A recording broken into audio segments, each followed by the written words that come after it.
நான் சொன்ன மாதிரி எங்களுடைய கிளைண்ட்டுக்கு இதை நாங்கள் கொடுத்து நம்ம பர்சனலாக சொல்லக்கூடியது. இந்த மாதிரி இடத்துக்கு போங்க அப்படின்னு சொல்லுது இருக்கு.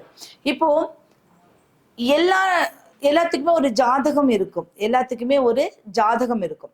அந்த ஜாதகப்படி உங்களுக்கு ஒவ்வொரு தசா ஒவ்வொரு புத்தி நடந்துகிட்டு தான் இருக்கும். தசையும் நடக்கும், புத்தியும் நடக்கும். அப்போ இந்த தசாநாதன் சரியில்லை, புத்திநாதன் சரியில்லை அப்படின்னு சொல்லுவாங்க. தசா புத்தி தான் நம்ம வாழ்க்கையை நடத்தி கொண்டு போகக்கூடியது. அதுக்கப்புறம் தான் ராசி நட்சத்திரங்கள் எல்லாமே. அப்ப தசை நடக்கிறத வச்சுதான் இன்னைக்கு காலத்துல இப்போ ஒருத்தர் கீழே அடிமட்டத்துல இருக்கீங்க, திடீர்னு மேல வருவீங்க. திடீர்னு பாத்தீங்கன்னா எக்ஸாம் எழுதி எழுதி நீங்க போர் அடிச்சு போய் பாத்தீங்கன்னா கடைசி நேரத்துல நீங்க பெரிய கலெக்டர் ஆகலாம். இப்படி ஒரு தசா புத்தியை கொண்டுதான் ஒரு விஷயத்தை நம்ம அடுத்தடுத்த விஷயங்களை நம்ம செயல்படுத்த முடியும். சரி, அப்ப அந்த தசா புத்தி கெட்டு போயிடுச்சுன்னா நம்ம எந்த மாதிரி ஒரு கோயிலுக்கு போகலாம் அப்படிங்கறதா. இங்க நான் கோயில்களா எடுத்துட்டு இருக்கேன் அப்படின்னா இந்த மாதிரி விஷயங்கள் சொல்றது கம்மியான ஒரு அமைப்பு போயிடுச்சு. சொல்லக்கூடிய ஆளுகளும் கம்மியா இருக்காங்க, கோயில்களை பத்தி தெரிஞ்சுக்க கூடிய அதோட விசேஷங்களும் கம்மியா இருக்கு. நம்மளுக்கு 9 நவகிரக கோயில்கள் அப்படின்னு சொல்றோம். 9 நவகிரகங்கள் கோயில்கள்.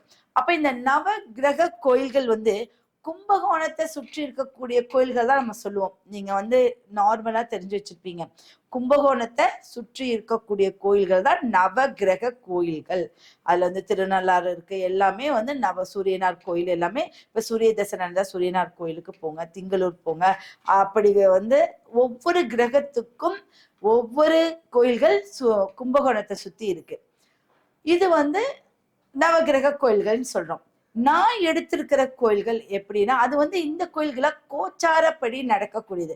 இந்த கோச்சாரத்துல சூரிய தசை நடக்குது, கோச்சாரப்படி உங்களுக்கு சனி தசை நடக்குது. அப்படி இருக்கக்கூடிய அமைப்பு தான் இந்த கோயில்கள். இப்ப நான் எடுக்கிறது உங்களுடைய ஒவ்வொருத்தருடைய ஜாதகத்தின் படி.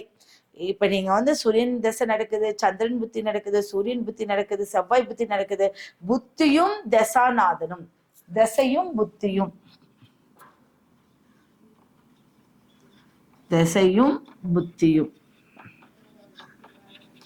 எது நடக்குதோ அப்போ நீங்க இந்த கோயிலுக்கு போகிறது சொல்றேன். உங்களுக்கு புரிஞ்சது இல்லையா? ஓகே. இப்போ நான் சொல்லக்கூடிய கோயில்கள் திருநெல்வேலி டு தூத்துக்குடி, திருநெல்வேலி டு தூத்துக்குடியில ஒரு மாவட்டங்கள்ல தான் இருக்கு. நவ கைலாயங்கள் அப்படின்னு சொல்லுவாங்க. நவ கைலாயங்கள்.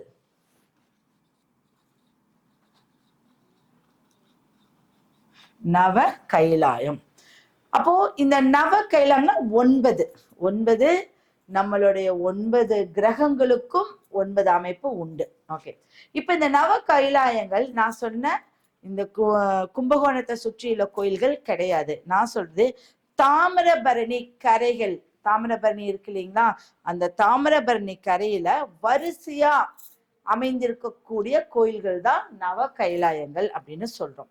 அப்போ நம்ம இந்த திருநள்ளாறை தெரிஞ்சுக்கிறவங்க சனி பகவானுக்கு இன்னொரு கைலாயமும் இருக்கு அப்படிங்கிறது நான் தெரிஞ்சுக்கிறதுக்கு தான் உங்களுக்கு நான் இதோடைய விளக்கத்தை எடுத்து நாங்க உங்களுக்கு கஸ்டமருக்கு சொல்லாம உங்களுக்கும் சொல்லணும் அப்படின்னு நாங்க வந்திருக்கோம். சரிங்களா? இதெல்லாம் நீங்க நல்லா யூஸ் பண்ணிக்கிட்டா நம்மளுக்கு ஒரு தசை நடக்குதுன்னா அந்த நம்ம கோயிலுக்கு போகலாம். சரி, ஒரு கோயிலுக்கு தான் போகணுமா அப்படின்னு இல்ல, அங்க வரிசையா எல்லாமே இருக்கு, ஒரே இடத்துலயே இருக்கு. அப்ப நீங்க இங்கொன்னு அங்கொன்னே போக வேண்டாம், ஒரே இடத்துல பார்க்கக்கூடிய அமைப்பு இருக்கு. சரி, இன்னொரு விஷயம் இருக்கு. இன்னொரு விஷயம் அப்படின்னு பாத்தீங்கன்னா, எப்படி நம்மளுக்கு தசை இருக்கு, தசை எப்படி இருக்கு ஃபர்ஸ்ட் அஸ்வினி, அஸ்வினா கேது, அடுத்தது பரணி அப்படின்னா சுக்கிரன். அப்போ கேது பகவானில இருந்து சுக்கிரன், அப்புறம் சூரியன், சந்திரன், செவ்வாய், ராகு, இந்த மாதிரி நம்மளுடைய தசா புத்தியோடைய எந்த வரிசையில இருக்கோ அந்த வரிசையில தான் இந்த கோயில்கள் அமைஞ்சிருக்கு. அது எவ்வளவு பெரிய விசேஷம். இப்ப இங்க நீங்க ஒரு கோயில ஒரு பக்கம் பாப்பீங்க, அடுத்த ஒரு கோயில். இது வரிசைப்படி எந்த தசாநாதன் நம்மளுக்கு திசையெல்லாம் எப்படி அமைஞ்சிருக்கோ அந்த வரிசையில தான் இந்த கோயில்கள் இருக்கு. அதுவும் ஒரு வித்தியாசமான ஒரு அமைப்பு. ஓகேங்களா? சரி, இப்ப நம்ம ஃபர்ஸ்ட் எடுக்க வேண்டிய கோயில்கள், ஏன்னா நம்மளுக்கு சூரியனே முதன்மையா எடுத்துக்குவோம். சூரிய இல்லாட்டி நம்ம தசா புத்தியில வரக்கூடிய அமைப்பே எடுத்துக்கலாம். சுக்கிரன்.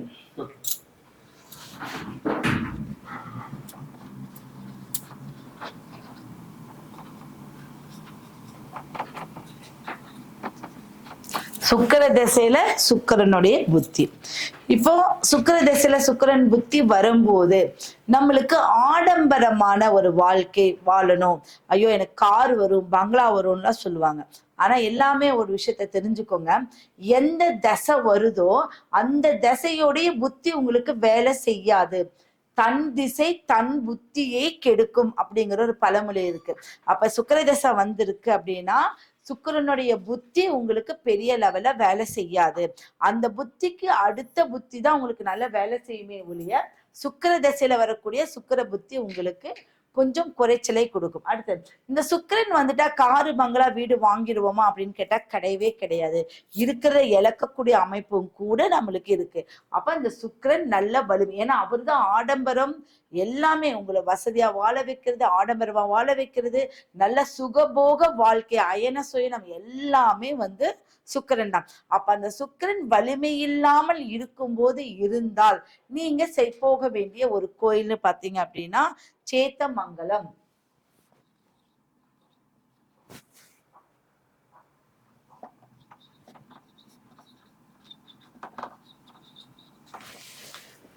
இந்த சிவன் ஆலயத்துக்கு நீங்க போகிறது உங்களோட விசேஷம். இப்ப நான் சொல்றது உங்களுக்கு எவ்வளவு வித்தியாசமா இருக்கு பாத்தீங்களா?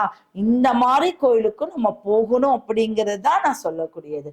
சூரியனுக்கு சேத்தமங்கலம். அப்ப இவங்க எல்லாமே சிவனுடைய நவ கைலாயங்கள். நம்ம கைலாயம்னா என்னது? முதன்மையான ஒரு இடம் கைலாயம்.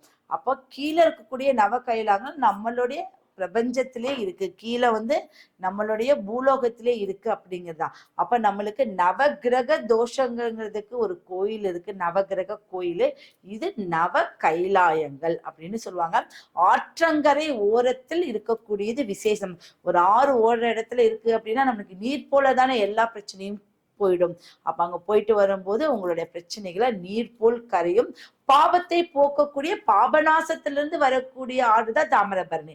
அப்ப பாபத்தை போக்கக்கூடிய இடத்துல இருந்து ஸ்டார்ட் ஆகுது. புரியுதா உங்களுக்கு? சரி, அடுத்த சப்ஜெக்ட் போயிடலாமா? ஆமா, அடுத்தது சூரியன். நான் உங்களுடைய தசா புத்தியோட வரிசைப்படி நான் வந்துட்டு இருக்கேன்.